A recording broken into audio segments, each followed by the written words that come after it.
خلافت و ملوکیت سید ابوالعلا مودودی رحمہ اللہ، ادارہ ترجمان القرآن، لاہور۔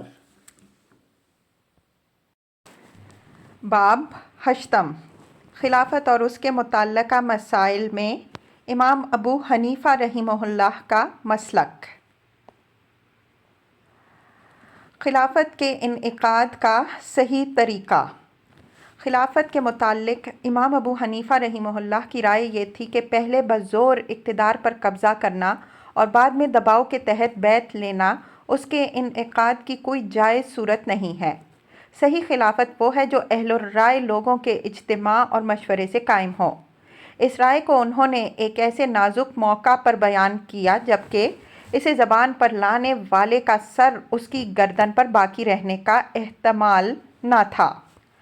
المنصور کے حاجب ربیع بن یونس کا بیان ہے کہ منصور نے امام مالک رحمہ اللہ، ابن ابی ذئب اور امام ابو حنیفہ رحمہ اللہ کو بلایا اور ان سے کہا، یہ حکومت جو اللہ تعالیٰ نے اس امت میں مجھے عطا کی ہے، اس کے متعلق آپ لوگوں کا کیا خیال ہے؟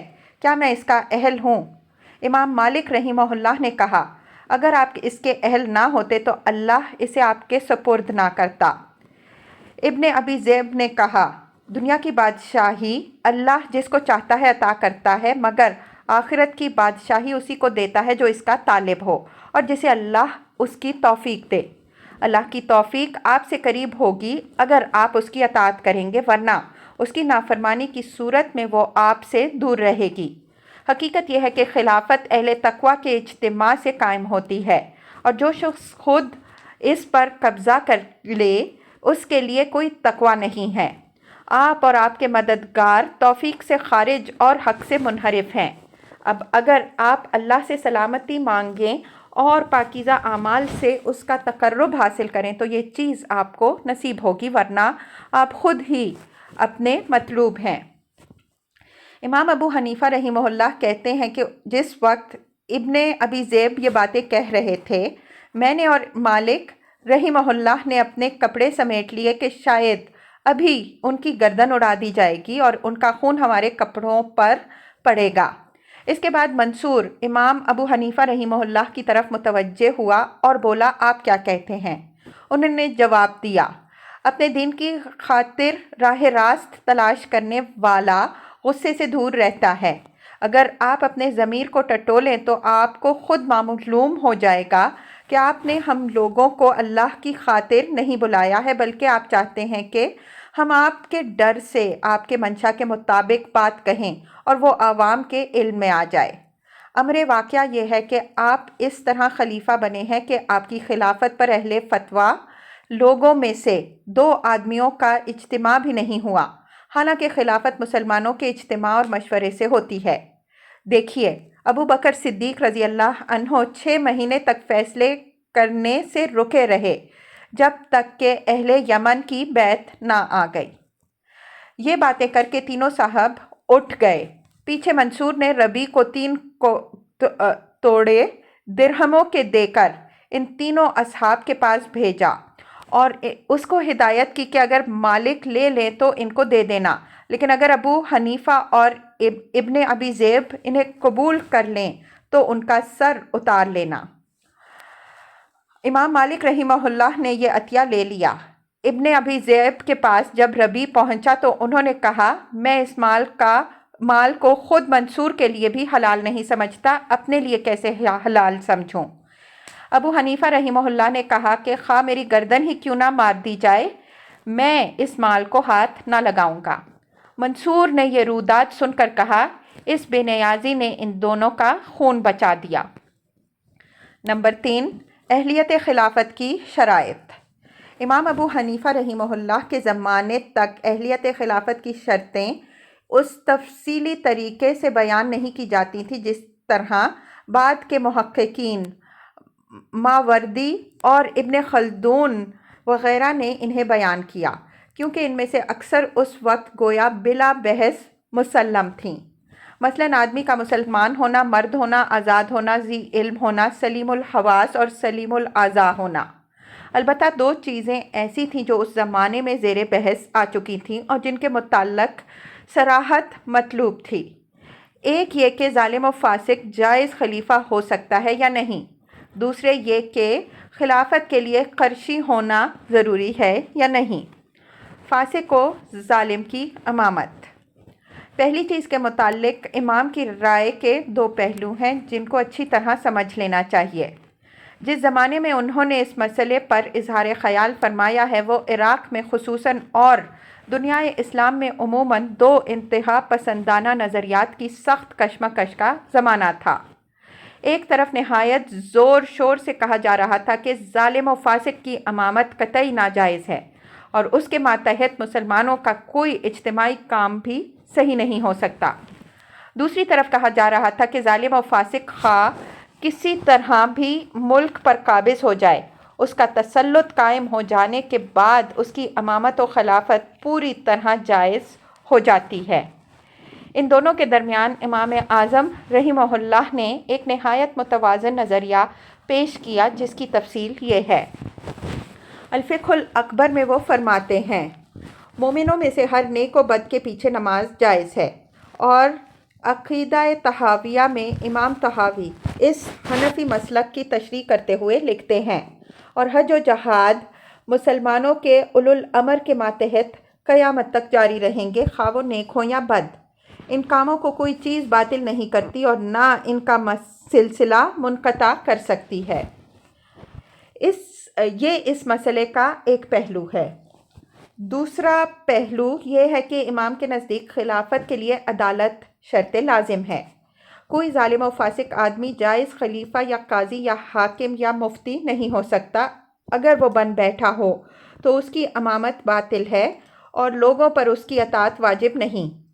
یہ الگ بات ہے کہ اس کے عملاً قابض و متصرف ہو جانے کے بعد مسلمان اس کے تحت اپنی اجتماعی زندگی کے جو کام صحیح شرعی طریقے سے انجام دیں گے وہ جائز ہوں گے، اور اس کے مقرر کیے ہوئے قاضی عدل کے ساتھ جو فیصلے کریں گے وہ نافذ ہو جائیں گے۔ اس مسئلے کو مذہب حنفی کے مشہور امام ابو بکر الجصاص نے احکام القرآن میں بڑی وضاحت کے ساتھ بیان کیا ہے۔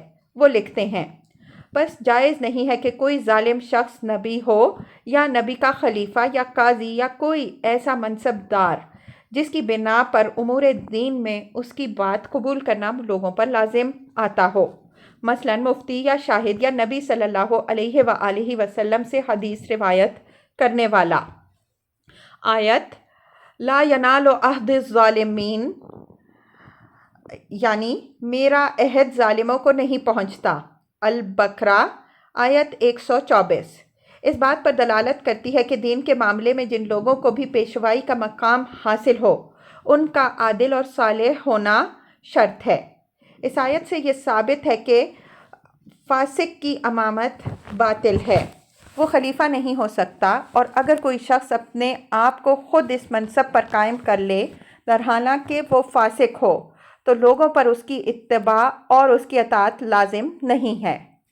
یہی بات نبی صلی اللہ علیہ وآلہ وسلم نے بیان فرمائی ہے کہ خالق کی معصیت میں کسی مخلوق کی اطاعت نہیں ہے، اور یہ آیت اس بات پر بھی دلالت کرتی ہے کہ کوئی فاسق حاکم، جج اور میجسٹریٹ نہیں ہو سکتا، اور اگر وہ حاکم ہو جائے تو اس کے احکام نافذ نہیں ہو سکتے۔ اسی طرح اس کی نہ شہادت مقبول ہے، نہ نبی صلی اللہ علیہ وآلہ وسلم سے اس کی روایت قبول کی جا سکتی ہے، اور نہ اس کا فتویٰ مانا جا سکتا ہے اگر وہ مفتی ہو۔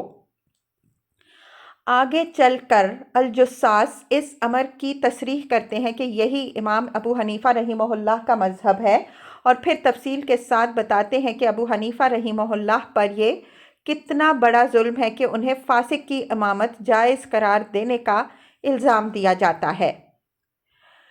بعض لوگوں نے یہ گمان کیا ہے کہ ابو حنیفہ رحمہ اللہ کے نزدیک فاسق کی امامت اور خلافت جائز ہے۔ یہ بات اگر قصداً جھوٹ نہیں کہی گئی ہے تو ایک غلط فہمی ہے، اور اس کی وجہ شاید یہ ہے کہ ابو حنیفہ کہتے ہیں، اور صرف ابو حنیفہ ہی نہیں، فقہائے عراق میں سے جن لوگوں کے اقوال معروف ہیں وہ سب یہی کہتے ہیں کہ قاضی اگر خود عادل ہو تو خواہ وہ کسی ظالم امام ہی کا مقرر کیا ہو، اس کے فیصلے صحیح طور پر نافذ ہو جائیں گے، اور نماز ان فاسق اماموں کے پیچھے بھی ان کے فسق کے باوجود جائز ہوگی۔ یہ مسلک اپنی جگہ بالکل صحیح ہے، مگر اس سے یہ استدلال نہیں کیا جا سکتا کہ ابو حنیفہ فاسق کی امامت کو جائز ٹھہراتے ہیں۔ امام ذہبی اور الموفق المکلی دونوں امام ابو حنیفہ کا یہ قول نقل کرتے ہیں۔ جو امام فے یعنی پبلک کے خزانے کا ناجائز استعمال کرے یا حکم میں ظلم سے کام لے، اس کی امامت باطل ہے اور اس کا حکم جائز نہیں ہے۔ ان بیانات پر غور کرنے سے یہ بات بالکل واضح ہو جاتی ہے کہ امام ابو حنیفہ رحمہ اللہ خوارج اور معتزلہ کے برعکس بالحق ڈی جیور اور بالفعل ڈی فیکٹو میں فرق کرتے تھے۔ خوارج و معتزلہ کے مسلک سے لازم آتا تھا کہ اگر امام عادل و صالح یعنی امام بالحق موجود نہ ہو تو مسلم معاشرے اور ریاست کا پورا نظام معطل ہو جائے گا، نہ حج ہو سکے گا، نہ جماعت، نہ عدالتیں قائم ہوں گی، نہ مسلمانوں کا کوئی مذہبی کام یا سیاسی و معاشرتی کام جائز طور پر انجام پائے گا۔ امام ابو حنیفہ رحمہ اللہ اس غلطی کی اصلاح یوں کرتے ہیں کہ بالحق امام اگر میسر نہ ہو تو بالفعل جو بھی مسلمانوں کا امام ہو اس کے ماتحت مسلمانوں کی پوری اجتماعی زندگی کا نظام جائز طور پر چلتا رہے گا، خواہ بجائے خود اس امام کی امامت جائز ہو یا نہ ہو۔ معتزلہ و خوارج کی اس انتہا پسندی کے مقابلے میں جو دوسری انتہا مراجعہ اور خود اہل سنت کے بعض ائمہ نے اختیار کی تھی، امام ابو حنیفہ رحمہ اللہ نے مسلمانوں کو اس سے اور اس کے نتائج سے بھی بچایا۔ وہ لوگ بھی بالفعل اور بالحق کے درمیان خلط ملط کر گئے تھے، اور انہوں نے فاسق کی بالفعل امامت کو اس انداز سے جائز ٹھہرایا تھا کہ گویا وہی بالحق ہے۔ اس کا لازمی نتیجہ یہ ہونا تھا کہ مسلمان ظالم و جابر اور بد کردار فرمانرواؤں کی حکومت پر مطمئن ہو کر بیٹھ جائیں اور اسے بدلنے کی کوشش تو درکنار اس کی فکر تک چھوڑ دیں۔ امام ابو حنیفہ رحمہ اللہ نے اس غلط خیال کی اصلاح کے لیے پورے زور سے اس حقیقت کا اعلان و اظہار کیا کہ ایسے لوگوں کی امامت قطعاً باطل ہے۔ خلافت کے لیے قرشیت کی شرط۔ دوسرے مسئلے کے بارے میں امام ابو حنیفہ رحمہ اللہ کی رائے یہ تھی کہ خلیفہ قریش ہی میں سے ہونا چاہیے، اور یہ صرف انہی کی نہیں تمام اہل سنت کی متفق علیہ رائے تھی۔ اس کی وجہ یہ نہ تھی کہ اسلامی خلافت از روئے شریعت صرف ایک قبیلے کا دستوری حق تھی، بلکہ اس کی اصل وجہ اس وقت کے حالات تھے جن میں مسلمانوں کو مجتمع رکھنے کے لیے خلیفہ کا قرشی ہونا ضروری تھا۔ ابن خلدون نے یہ بات بڑی وضاحت کے ساتھ بیان کی ہے کہ اس وقت اسلامی ریاست کی اصل پشت پناہ عرب تھے، اور عربوں کا زیادہ سے زیادہ اتفاق اگر ممکن تھا تو قریش ہی کی خلافت پر۔ دوسرے کسی گروہ کا آدمی لینے کی صورت میں تنازع اور افتراق کے امکانات اتنے زیادہ تھے کہ خلافت کے نظام کو اس خطرے میں ڈالنا مناسب نہ تھا۔ اس وجہ سے نبی اکرم صلی اللہ علیہ وآلہ وسلم نے ہدایت دی تھی کہ امام قریش میں سے ہوں، ورنہ اگر یہ منصب غیر قرشی کے لیے شرعاً ممنوع ہوتا تو حضرت عمر رضی اللہ عنہ اپنی وفات کے وقت یہ نہ کہتے کہ اگر حذیفہ کے آزاد کردہ غلام سالم زندہ ہوتے تو میں ان کو اپنا جانشین تجویز کرتا۔ نبی اکرم صلی اللہ علیہ وآلہ وسلم نے خود بھی قریش میں خلافت رکھنے کی ہدایت دیتے ہوئے یہ بات واضح کر دی تھی کہ یہ منصب ان کے اندر اس وقت تک رہے گا جب تک ان میں مخصوص صفات باقی رہیں گی۔ اس سے خود بخود یہ نتیجہ نکلتا ہے کہ ان صفات کے فقدان کی صورت میں خلافت غیر قریش کے لیے بھی ہو سکتی ہے۔ یہی اصل فرق ہے۔ امام ابو حنیفہ رحمہ اللہ اور جمیع اہل سنت کے مسلک اور ان خوارج و معتزلہ کے مسلک میں جو مطلقاً غیر قریشی کے لیے خلافت کا جواز ثابت کرتے تھے، بلکہ ایک قدم آگے بڑھ کر غیر قریشی کو خلافت کا زیادہ حقدار قرار دیتے تھے۔ ان کی نگاہ میں اصل اہمیت جمہوریت کی تھی، خواہ اس کا نتیجہ انتشار ہی کیوں نہ ہو، مگر اہل سنت والجماعت کو جمہوریت کے ساتھ ریاست کے استحکام کی بھی فکر تھی۔ نمبر 4، بیت المال۔ اپنے وقت کے خلفاء کی جن باتوں پر امام سب سے زیادہ معترض تھے، ان میں سے ایک سرکاری خزانے پر ان کے بے جا تصرفات اور لوگوں کی املاک پر ان کی دست درازیاں تھیں۔ ان کے نزدیک حکم میں جور اور بیت المال میں خلول، خیانت، ایک امام کی امامت کو باطل کر دینے والے افعال تھے، جیسا کہ ہم اوپر الذہبی کے حوالہ سے نقل کر چکے ہیں۔ وہ اس کو بھی ناجائز رکھتے تھے کہ بیرونی ممالک سے جو ہدیے اور تحفے خلیفہ کے پاس آئیں، ان کو وہ اپنی ذاتی ملک بنا لے۔ ان کے نزدیک یہ چیزیں پبلک کے خزانے کا حق تھیں، نہ کہ خلیفہ اور اس کے خاندان کا، کیونکہ وہ اگر مسلمانوں کا خلیفہ نہ ہوتا اور بین الاقوامی دنیا میں ان کی اجتماعی قوت و سعی کی بدولت اس کی دھاک قائم نہ ہوئی ہوتی تو کوئی اس شخص کو گھر بیٹھے ہدیے نہ بھیجتا۔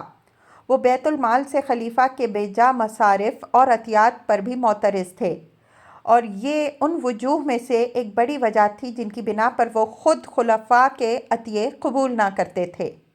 جس زمانے میں ان کے اور خلیفہ منصور کے درمیان سخت کشمکش چل رہی تھی، منصور نے ان سے کہا، تم میرے ہدیے کیوں نہیں قبول کرتے؟ انہوں نے جواب دیا، امیر المؤمنین نے اپنے مال میں سے مجھے کب دیا تھا کہ میں نے اسے رد کیا ہو؟ اگر آپ اس میں سے دیتے تو میں ضرور قبول کرتا۔ آپ نے تو مسلمانوں کے بیت المال سے مجھے دیا، حالانکہ ان کے مال میں میرا کوئی حق نہیں۔ میں نہ ان کے دفاع کے لیے لڑنے والا ہوں، نہ ایک سپاہی کا حصہ پاؤں، نہ ان کے بچوں میں سے ہوں کہ بچوں کا حصہ مجھے ملے، اور نہ فقراء میں سے ہوں کہ جو کچھ فقیر کو ملنا چاہیے وہ مجھے ملے۔ پھر جب المنصور نے عہدہ قضا قبول نہ کرنے پر انہیں 30 کوڑے مارے اور ان کا سارا بدن لہو لہان ہو گیا، تو خلیفہ کے چچا عبدالصمد بن علی نے اس کو سخت ملامت کی کہ یہ تم نے کیا کیا؟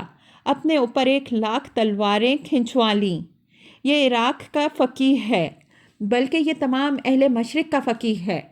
منصور نے اس پر نادم ہو کر تازیانہ 1,000 درہم کے حساب سے 30,000 درہم امام کو بھجوائے، لیکن انہوں نے لینے سے انکار کیا۔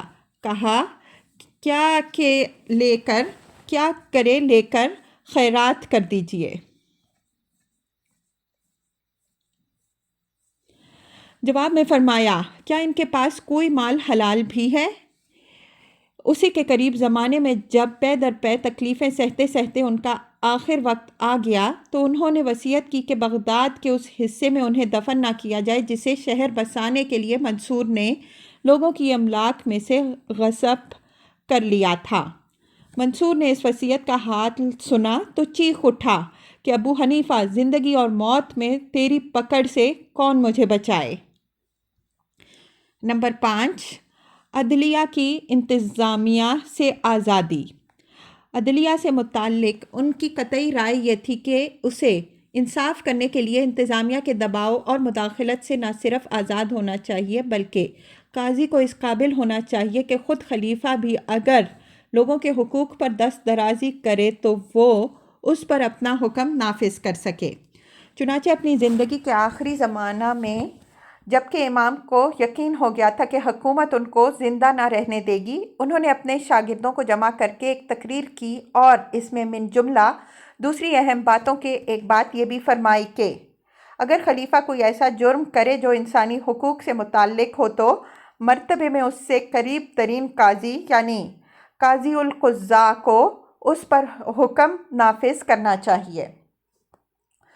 بنی امیہ اور بنی عباس کے زمانے میں حکومت کے مناصب اور خصوصاً قضاء کا عہدہ قبول کرنے سے ان کے انکار کی سب سے بڑی وجہ یہی تھی کہ وہ ان دونوں حکومتوں میں قضاء کی یہ حیثیت نہ پاتے تھے۔ صرف یہی نہیں کہ خلیفہ پر قانون کا حکم نافذ کرنے کی وہاں کوئی گنجائش نہ تھی، بلکہ انہیں اندیشہ تھا کہ انہیں آلۂ ظلم بنایا جائے گا، ان سے غلط فیصلے کرائے جائیں گے اور ان کے فیصلوں میں نہ صرف خلیفہ بلکہ ان کے قصر سے بھی تعلق رکھنے والے دوسرے لوگ بھی مداخلت کریں گے۔ سب سے پہلے بنی امیہ کے عہد میں عراق کے گورنر یزید بن عمر بن حبیرہ نے ان کو منصب قبول کرنے پر مجبور کیا۔ یہ 130 ہجری کا زمانہ تھا جبکہ عراق میں اموی سلطنت کے خلاف فتنوں کے وہ طوفان اٹھ رہے تھے جنہوں نے 2 سال کے اندر امویوں کا تختہ الٹ دیا۔ اس موقع پر ابن حبیرہ چاہتا تھا کہ بڑے بڑے فقہا کو ساتھ ملا کر ان کے اثر سے فائدہ اٹھائے، چنانچہ اس نے ابن ابی لیلہ، داؤد بن ابن الہند، ابن شبرمہ وغیرہ کو بلا کر اہم مناصب دیے۔ پھر ابو حنیفہ رحمہ اللہ کو بلا کر کہا کہ میں آپ کے ہاتھ میں اپنی مہر دیتا ہوں، کوئی حکم نافذ نہ ہوگا جب تک کہ آپ اس پر مہر نہ لگائیں، اور کوئی مال خزانے سے نہ نکلے گا جب تک آپ اس کی توثیق نہ کریں۔ امام نے یہ ذمہ داری قبول کرنے سے انکار کیا تو اس نے انہیں قید کر دیا اور کوڑے لگوانے کی دھمکی دی۔ دوسرے فقہا نے امام کو سمجھایا کہ اپنے اوپر رحم کرو، ہم سب اس خدمت سے ناخوش ہیں مگر مجبوراً اسے قبول کیا ہے، تم بھی مان لو۔ امام نے جواب دیا کہ اگر وہ مجھ سے چاہے کہ اس کے لیے واسط کی مسجد کے دروازے گنوں تب بھی میں قبول نہ کروں گا، کجا کہ وہ چاہتا ہے کہ وہ کسی آدمی کے قتل کا حکم لکھے اور میں اس فرمان پر مہر لگاؤں۔ خدا کی قسم میں اس ذمہ داری میں شریک نہ ہوں گا۔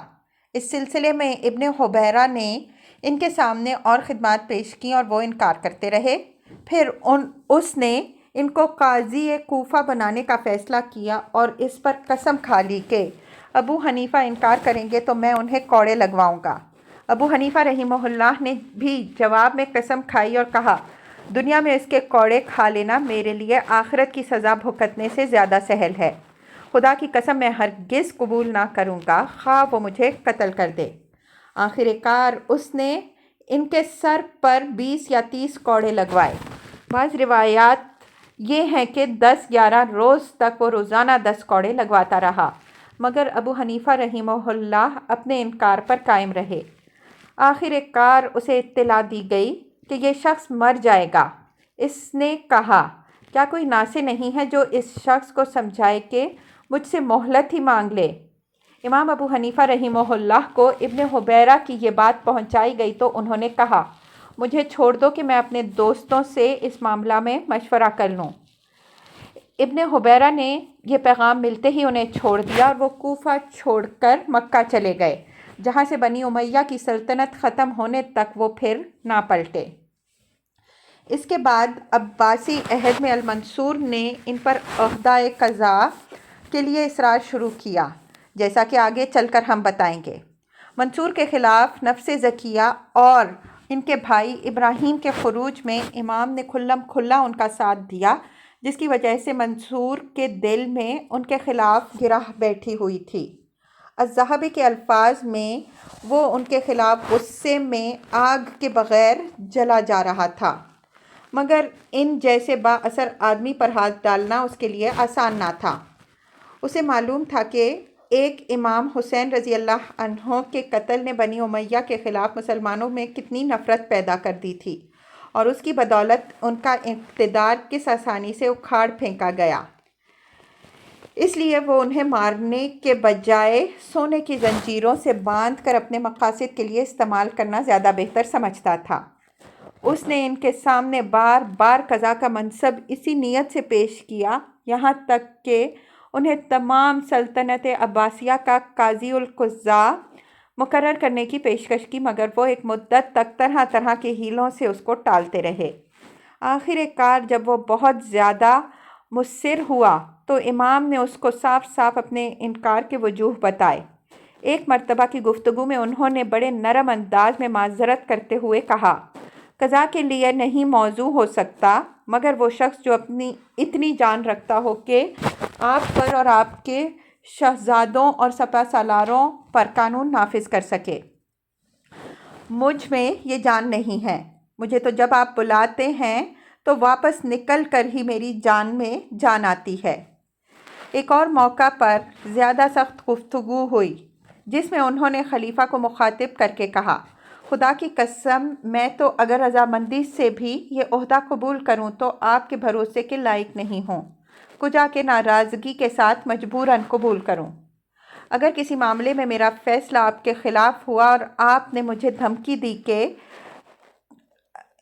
یا تو میں تجھے فرات میں غرق کر دوں گا ورنہ اپنا فیصلہ بدل دے، تو میں غرق ہو جانا قبول کر لوں گا مگر فیصلہ نہ بدلوں گا۔ پھر آپ کے بہت سے اہل دربار بھی ہیں، انہیں تو کوئی ایسا قاضی چاہیے جو آپ کی خاطر ان کا بھی لحاظ کرے۔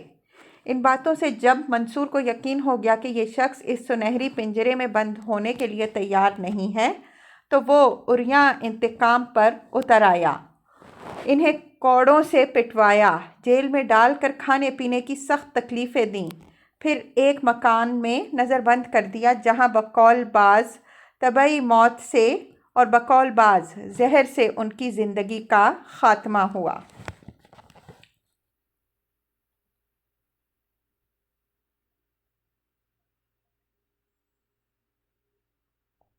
6. آزادی اظہار رائے کا حق۔ امام کے نزدیک مسلم معاشرے اور اسلامی ریاست میں قضاء کی آزادی کے ساتھ آزادی اظہار رائے کی بھی بہت بڑی اہمیت تھی، جس کے لیے قرآن و سنت میں امر بالمعروف اور نہی عن المنکر کی اصطلاح استعمال کی گئی ہے۔ محض اظہار رائے تو نہایت ناروا بھی ہو سکتا ہے، فتنہ انگیز بھی ہو سکتا ہے، اخلاق اور دیانت اور انسانیت کے خلاف بھی ہو سکتا ہے، جسے کوئی قانون برداشت نہیں کر سکتا۔ لیکن برائیوں سے روکنا اور بھلائی کے لیے کہنا ایک صحیح اظہار رائے ہے، اور اسلام یہ اصطلاح اختیار کر کے اظہار آراء کی تمام صورتوں میں سے اسی کو مخصوص طور پر عوام کا نہ صرف حق قرار دیتا ہے بلکہ اسے ان کا فرض بھی ٹھہراتا ہے۔ امام ابو حنیفہ رحمہ اللہ کو اس حق اور اس فرض کی اہمیت کا سخت احساس تھا، کیونکہ ان کے زمانے کے سیاسی نظام میں مسلمانوں کا یہ حق سلب کر لیا گیا تھا اور اس کی فرضیت کے معاملے میں بھی لوگ مذبذب ہو گئے تھے۔ اس زمانے میں ایک طرف مراجعہ اپنے عقائد کی تبلیغ سے لوگوں کو گناہ پر جرأت دلا رہے تھے، دوسری طرف حشویہ اس بات کے قائل تھے کہ حکومت کے مقابلے میں امر بالمعروف و نہی عن المنکر ایک فتنہ ہے، اور تیسری طرف بنی امیہ و بنی عباس کی حکومتیں طاقت سے مسلمانوں کی اس روح کو کچل رہی تھیں کہ وہ امراء کے فسق و فجور اور ظلم و جور کے خلاف آوازیں اٹھائیں۔ اس لیے امام ابو حنیفہ رحمہ اللہ نے اپنے قول اور عمل دونوں سے اس روح کو زندہ کرنے کی اور اس کے حدود واضح کرنے کی کوشش کی۔ الجصاص کا بیان ہے کہ ابراہیم الصاغع خراساں کے ایک مشہور و با اثر فقیہ کے سوال پر امام نے فرمایا کہ امر بالمعروف و نہی عن المنکر فرض ہے، اور ان کو اکرمہ ان ابن عباس کی سند سے رسول اللہ صلی اللہ علیہ وآلہ وسلم کا یہ ارشاد سنایا کہ افضل الشہداء ایک تو حمزہ بن عبد المطلب ہیں، دوسرے وہ شخص جو ظالم امام کے سامنے اٹھ کر اسے نیک بات کہے اور بدی سے روکے اور اس قصور میں مارا جائے۔ ابراہیم پر امام کی اس تلقین کا اتنا زبردست اثر پڑا کہ وہ جب خراساں واپس گئے تو انہوں نے عباسی سلطنت کے بانی ابو مسلم خراسانی کو اس کے ظلم و ستم اور ناحق کی خوریزی پر برملا ٹوکا اور بار بار ٹوکا، یہاں تک کہ آخر کار اس نے انہیں قتل کر دیا۔ ابراہیم بن عبداللہ نفس زکیہ کے بھائی کے خروج کے زمانے میں امام ابو حنیفہ رحمہ اللہ کا اپنا طرز عمل یہ تھا کہ وہ اعلانیہ ان کی حمایت اور المنصور کی مخالفت کرتے تھے، حالانکہ المنصور اس وقت کوفہ ہی میں موجود تھا۔ ابراہیم کی فوج بصرے سے کوفے کی طرف بڑھ رہی تھی اور شہر میں رات بھر کرفیو رہتا تھا۔ ان کے مشہور شاگرد ظفر بن حذیل کی روایت ہے کہ اس نازک زمانے میں ابو حنیفہ بڑے زور شور سے کھلم کھلا اپنے خیالات کا اظہار کرتے تھے، یہاں تک کہ ایک روز میں نے ان سے کہا، آپ باز نہ آئیں گے جب تک ہم سب کی گردنوں میں رسی نہ بندھ جائے۔ 148 ہجری 765 عیسوی میں اہل موصل نے بغاوت کی۔ منصور اس سے پہلے ایک بغاوت کے بعد ان سے یہ عہد لے چکا تھا کہ آئندہ اگر وہ بغاوت کریں گے تو ان کے خون اور مال اس پر حلال ہو جائیں گے۔ اب جو انہوں نے خروج کیا تو منصور نے بڑے بڑے فقہا کو، جن میں ابو حنیفہ رحمہ اللہ بھی تھے، بلا کر پوچھا کہ معاہدے کی روح سے ان کے خون اور مال مجھ پر حلال ہو گئے ہیں یا نہیں۔ دوسرے فقہا نے معاہدے کا سہارا لیا اور کہا کہ آپ انہیں معاف کر دیں تو یہ آپ کی شان کے مطابق ہے، ورنہ جو سزا بھی آپ انہیں دینا چاہیں دے سکتے ہیں۔ ابو حنیفہ رحمہ اللہ خاموش رہے۔ المنصور نے کہا، یا شیخ آپ کیا کہتے ہیں؟ انہوں نے جواب دیا، اہل موصل نے آپ کے لیے وہ چیز مباح کی جو ان کی اپنی نہ تھی، یعنی ان کے خون، اور آپ نے ان سے وہ شرط منوائی جسے آپ منوانے کا حق نہ رکھتے تھے۔ بتائیے، اگر کوئی عورت اپنے آپ کو نکاح کے بغیر کسی کے لیے حلال کر دے تو کیا وہ حلال ہو جائے گی؟ اگر کوئی شخص کسی سے کہے کہ مجھے قتل کر دے تو کیا اس کا قتل اس شخص کے لیے مباح ہوگا؟ منصور نے کہا، نہیں۔ امام نے کہا، تو آپ اہل موصل سے ہاتھ روک لیجئے، ان کا خون بہانا آپ کے لیے حلال نہیں ہے۔ یہ بات سن کر منصور نے ناراضگی کے ساتھ فقہا کی مجلس برخاست کر دی۔ پھر ابو حنیفہ رحمہ اللہ کو بلا کر کہا، بات تو وہی صحیح ہے جو تم نے کہی، مگر تم ایسے فتوے نہ دیا کرو جن سے تمہارے امام پر حرف آئے اور باغیوں کی ہمت افزائی ہو۔ اسی آزادی اظہار رائے کا استعمال وہ عدالتوں کے مقابلے میں بھی کرتے تھے۔ کسی عدالت سے اگر کوئی غلط فیصلہ ہوتا تو قانون یا ضابطے کی جو غلطی بھی اس سے ہوتی، امام ابو حنیفہ رحمہ اللہ اس کا صاف صاف اظہار کر دیتے تھے۔ ان کے نزدیک احترام عدالت کے معنی یہ نہ تھے کہ عدالتوں کو غلط فیصلے کرنے دیے جائیں۔ اس قصور میں ایک دفعہ مدت تک انہیں فتویٰ دینے سے بھی روک دیا گیا تھا۔ آزادی رائے کے معاملے میں وہ اس حد تک جاتے ہیں کہ جائز امامت اور اس کی عادل حکومت کے خلاف بھی اگر کوئی شخص زبان کھولے اور امام وقت کو گالیاں دے یا اسے قتل کرنے کا خیال ظاہر کرے تو اس کو قید کرنا اور سزا دینا ان کے نزدیک جائز نہیں، تاوقت یہ کہ وہ مسلح بغاوت یا بدامنی برپا کرنے کا عزم نہ کرے۔ اس کے لیے وہ حضرت علی رضی اللہ عنہ کے اس واقعے سے استدلال کرتے ہیں کہ ان کے زمانہ خلافت میں 5 آدمی اس الزام پر گرفتار کر لیے گئے کہ وہ امیر المؤمنین کو کوفہ میں اعلانیہ گالیاں دے رہے تھے، اور ان میں سے ایک شخص کہہ رہا تھا کہ میں انہیں قتل کر دوں گا۔ حضرت علی رضی اللہ عنہ نے انہیں رہا کرنے کا حکم دیا۔ کہا گیا کہ یہ تو آپ کو قتل کرنے کا ارادہ ظاہر کر رہا ہے۔ حضرت علی رضی اللہ عنہ نے فرمایا، تو کیا بس یہ ارادہ ظاہر کرنے پر میں اسے قتل کر دوں؟ کہا گیا، اور یہ لوگ آپ کو گالیاں دے رہے تھے۔ فرمایا، تم چاہو تو تم بھی انہیں گالیاں دے سکتے ہو۔ اسی طرح وہ مخالفین حکومت کے معاملے میں حضرت علی رضی اللہ عنہ کے اس اعلان سے بھی استدلال کرتے ہیں جو انہوں نے خوارج کے بارے میں کیا تھا کہ ہم تم کو مسجدوں میں آنے سے نہیں روکیں گے، ہم تمہیں مفتوحہ اموال کے حصے سے محروم نہ کریں گے جب تک تم ہمارے خلاف کوئی مسلح کارروائی نہ کرو۔ 7. ظالم حکومت کے خلاف خروج کا مسئلہ۔ اس زمانے میں ایک اہم مسئلہ یہ تھا کہ اگر مسلمانوں کا امام ظالم و فاسق ہو تو آیا اس کے خلاف خروج، ریولٹ کیا جا سکتا ہے یا نہیں؟ اس مسئلے میں خود اہل سنت کے درمیان اختلاف ہے۔ اہل الحدیث کا بڑا گروہ اس بات کا قائل رہا ہے کہ صرف زبان سے اس کے ظلم کے خلاف آواز اٹھائی جائے اور اس کے سامنے کلمہ حق کہا جائے، لیکن خروج نہ کیا جائے، اگرچہ وہ ناحق خون ریزی کرے، لوگوں کے حقوق پر بے جا دست درازیاں کرے اور کھلم کھلا فسق کا مرتکب ہو۔ لیکن امام ابو حنیفہ رحمہ اللہ کا مسلک یہ تھا کہ ظالم کی امامت نہ صرف یہ کہ باطل ہے بلکہ اس کے خلاف خروج بھی کیا جا سکتا ہے، اور کیا جانا چاہیے، بشرطے کہ ایک کامیاب اور مفید انقلاب ممکن ہو، ظالم و فاسق کی جگہ عادل و صالح کو لایا جا سکتا ہو اور خروج کا نتیجہ محض جانوں اور قوتوں کا ضیاع نہ ہو۔